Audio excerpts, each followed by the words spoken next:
Now ye2030 panguva ino aiwa chabvunduka yoratidza kuti panguva ino iri kusimukira after last week politburo mutungamiri wenyika aiwa akadhimanda atimeline pamwe chete neimplementation yemaresolutions akaitwa pa the last ZANU-PF conference akaitwa kuMutare. Panguva ino tichiona kuti ED2030 campaign it seems like it is making a breakthrough. Panguva ino nezviri kuitiwa awa ndizvigananda ndopai vanoti wasubscribe like on the bell icon. Timuna news date on this headline from the emergency power play. ED2030 campaign makes breakthrough. The push for the extension of President Emmerson Mnangagwa's tenure to 2030 gained ground yesterday after one of its promoter, Paul Tungwarara, was co-opted to the ZANU-PF Central Committee. He becomes the second party benefactor to be co-opted to the Central Committee, the body that acts on behalf of Congress when it is not in session.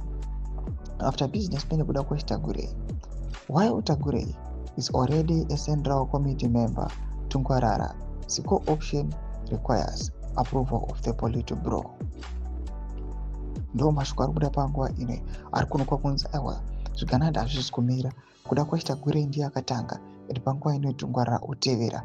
Then panguva ino some of the people they are echoing my message ekuti aiwa pane power plays ari kuitika pamwe chete aiwa nekusawirirana kuri kuitika this zvigananda uchionekwa kunzi vari kuita competition aiwa nezvigaro some vamwe vachiti aiwa kwaita competition yekushandiswa kwemari kuti kuda kwaita Tagure is paying much kuti akauye that position, but vana Tungwarara kuri kuonekwa kuti zviri kungovaitira easy ameno kuti zviri munyatso kufamba semadevelopments achangopinda, but panguva ino zvinoratidza kuti zvigananda panguva ino they've got the power to do whatsoever they want.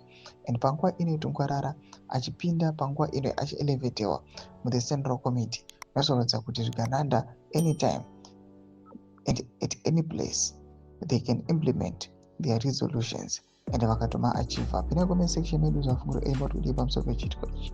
So subscribe or like on the bell icon.